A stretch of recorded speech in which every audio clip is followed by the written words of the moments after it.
এই মুহূর্তের সর্বশেষ আপডেট নিউজ নিয়ে আপনাদের সামনে হাজির হলাম। এখন শুনবেন সংবাদ শিরোনাম। হাসিনার চেয়েও করুণ পরিণতি হবে তারেক রহমানের। জামায়াতের হুঙ্কারে ভয়ে কাঁপছে বিএনপি, যে কোনো সময় পতন অনিবার্য। আরও জানাবো, ট্রাম্পকে আক্রমণাত্মক ভাষা ব্যবহারে সতর্ক করল পাকিস্তান। আপনারা দেখছেন লাইভ নিউজ বাংলা। এতক্ষণ দেখছিলেন সংবাদ শিরোনাম, এখন দেখুন বিস্তারিত। মাত্র 2 মাস হয়েছে সরকার গঠনের। সময়টা ছোট, কিন্তু এত দ্রুতই বিএনপির ক্ষমতার মাটিতে ক্ষয় ধরতে শুরু করেছে। মনে হয় রাজধানীর বিজয়নগর যেন কাঁপছে সরকার পতনের দাবিতে। রাস্তায় যেসব স্লোগান শোনা যাচ্ছে, ওগুলো সত্যিই নতুন বিপ্লবের বার্তা কিনা তা নিয়ে মানুষের মনে প্রশ্ন।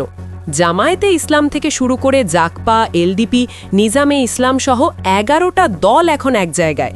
তাদের ভাবনা একটাই, এদেশের মানুষের দুর্ভোগ কমানো আর নতুন ব্যবস্থা আনা। ক্ষমতায় বসে যারা জনগণের কষ্ট ভুলে গেছেন, তাদের জন্য এখনও বার্তা এক: জনগণ রাস্তায় নামলে কেউই নিরাপদ থাকেন না। হাসিনা পারেননি, তারেক রহমানও পারবেন না। আর এটা শুধু কথার কথা না, এই ক্ষোভের আগুন কেন দিনকে দিন তীব্র হচ্ছে সেটা বুঝতে হলে পুরো ঘটনাটা জানতে হবে। জুলাই বিপ্লবের পর সাধারণ মানুষ একটু স্বস্তি আশা করেছিল, কিন্তু বাস্তবে কি? গ্রামের মানুষ দিনে 12 থেকে 18 ঘন্টা বিদ্যুৎ পায় না। বাজারে গেলে পকেটে টাকা থাকলেও কেনাকাটা করা কঠিন। সব কিছুর দাম চড়া আগুন। আর সবচেয়ে ভয়াবহ অবস্থা তেলের পাম্পগুলোয়। দেখা যায় সাধারণ মানুষ ঘন্টার পর ঘন্টা অপেক্ষা করেও তেল পাচ্ছে না। অন্যদিকে সরকারের জ্বালানি মন্ত্রী বারবার বলে যাচ্ছেন নাকি দেশে তেলের কোনো সংকট নেই। তাহলে এই তেল যাচ্ছে কোথায়? লুকোচুরি, কালোবাজারি কখন থামবে তার কোনো নিশ্চয়তা নেই। বাংলাদেশ জামায়াতে ইসলামের নেতৃত্বে এটিএম আজহারুল ইসলাম পরিষ্কার ভাষায় বলে দিয়েছেন, দলীয় বাহিনী এলেও জনগণকে চুপ করানো যাবে না। তিনি শেখাচ্ছেন, সংসদে সংখ্যাগরিষ্ঠতা থাকলেই শেষ রক্ষা হয় না। জনগণের সমর্থন ছাড়া কেউ টিকতে পারে না। হুঁশিয়ারি আরও বড়, জনগণের ভোটের রায় মানা না হলে শেষ পর্যন্ত পালানোর পথও খোলা থাকবে না।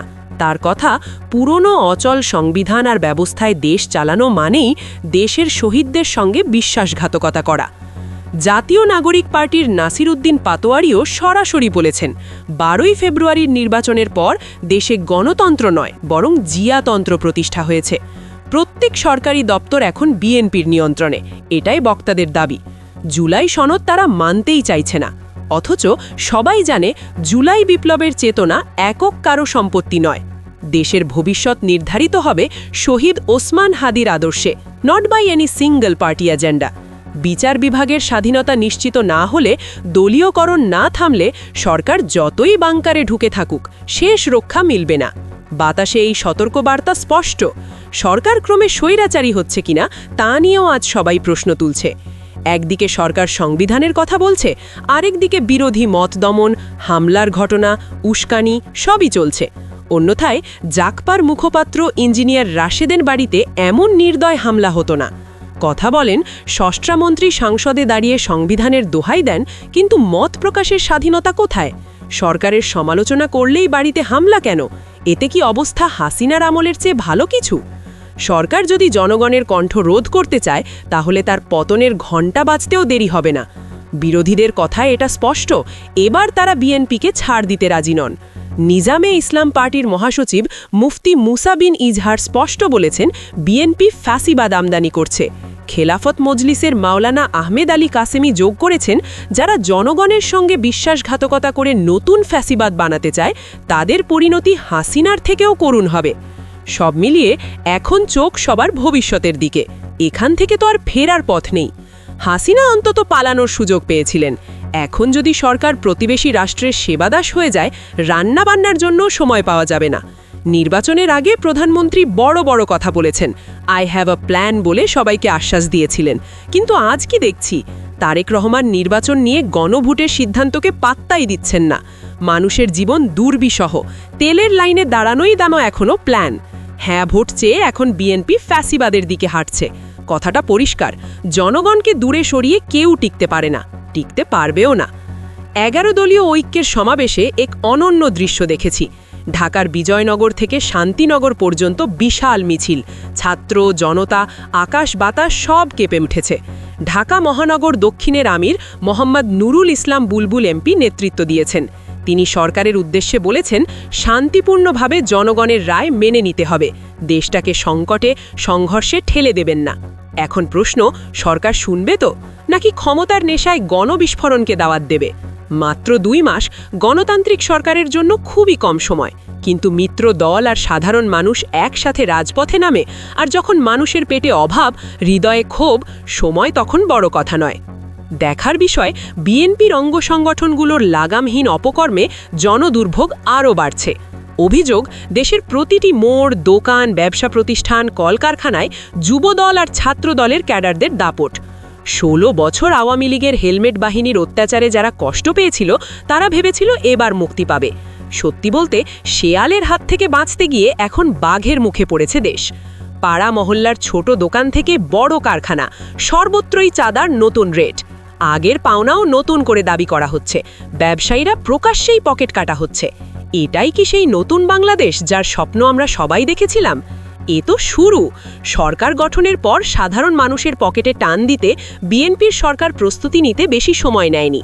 গুঞ্জন নয়, গ্যাস, বিদ্যুতের দাম বাড়ছে, সরাসরি গণপরিবহনেও তার প্রভাব পড়ছে।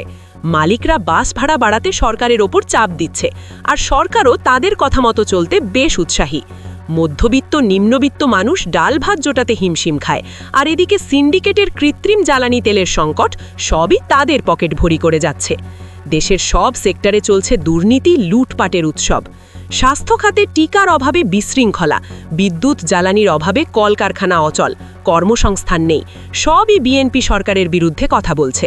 তাই বক্তারা আজ রাজপথে দাঁড়িয়ে সাফ জানিয়ে দিচ্ছে, বিএনপির অপশাসন আওয়ামী লীগের দুঃশাসনকেও হার মানাতে চলেছে। চাঁদাবাজি, টেন্ডারবাজি, দখলদারিত্বের মহা উৎসবে সাধারণ মানুষের হ্যাঁ ভোট নিজেদের বিরুদ্ধে অস্ত্র হয়ে গেছে। তারেক রহমানের নির্দেশে নাকি শুদ্ধি অভিযান চলছে, জানানো হচ্ছে বারবার, কিন্তু রাজপথে কোনো পরিবর্তন নেই। বরং ক্ষমতার 2 মাসেই তারা নিজেদের ধরাছোঁয়ার বাইরে ভাবতে শুরু করেছে। 11 দলীয় ঐক্য স্পষ্ট হুঁশিয়ারি দিয়েছে, 5ই আগস্ট স্বৈরাচারের দম্ভ যেভাবে চূর্ণ হয়েছিল, চাঁদাবাজ দখলদারদের রাজত্ব গুড়িয়ে দিতে জনগণ দ্বিধা করবে না। সবাই থাকতে সাবধান না হলে বিএনপিকে এই অপশাসনের ফল আজীবন ভোগ করতে হবে। শেখ হাসিনাও ভেবেছিলেন আজীবন ক্ষমতায় থাকবেন, কিন্তু তাকেই তো দেশ ছাড়তে হয়েছে। যদি তারেক বা বিএনপি সরকার জিয়াতন্ত্র ধরে টিকে থাকার চেষ্টা করে, তারা বোকার স্বর্গে থাকেন। 11 দলের আন্দোলন এখন কেবল শুরু। এটা দ্রব্যমূল্যের আন্দোলন নয়, এটা দ্বিতীয় বিপ্লবের সূচনা। বিএনপি সরকার যদি জুলাই সনদ বাস্তবায়ন না করে, জনগণের দাবি না মানে, তাহলে ইতিহাসে হাসিনার চেয়েও ঘৃণিত ভয়াবহ পরিণতির জন্য তারেককে প্রস্তুত থাকতে হবে। শেষ পর্যন্ত এই ঐক্যবদ্ধ আন্দোলন সরকার পতনের আন্দোলনেও রূপ নিতে পারে। না জানি কি হয়। সবার আগে সর্বশেষ আপডেট নিউজ দেখতে সাবস্ক্রাইব করে আমাদের চ্যানেলের সাথেই থাকুন। আমাদের নিউজ ভালো লাগলে লাইক, কমেন্টস ও শেয়ার করুন। ধন্যবাদ সকলকে।